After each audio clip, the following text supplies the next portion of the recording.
G'day, it's Jay and welcome back to my channel. So today I'm going to be showing you the best way to brush your hair. So as you can see here, what I'm doing is I'm grabbing the hair and I'm starting at the bottom and I'm brushing the front and the back of the hair. Now this is going to be great for making it not be painful to the head, so especially for a child. What you want to do is you only want to move up once all the knots have been taken out. So making sure that it's nice and smooth and then keep working your way up. Now I washed my hair right before I did this video and I actually didn't have any conditioner left. But what I would ideally do is you'd have conditioner in the hair, but if it was dry, is to put a leave-in conditioner in the hair. Now you can go get those store-bought ones, or the best trick is just a little bit of conditioner mixed in with water, shake it up in a spray bottle and just spray it on the hair.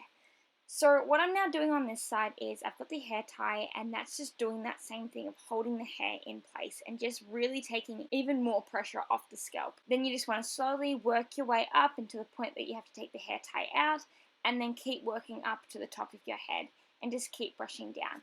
It's that simple. Thanks so much for watching.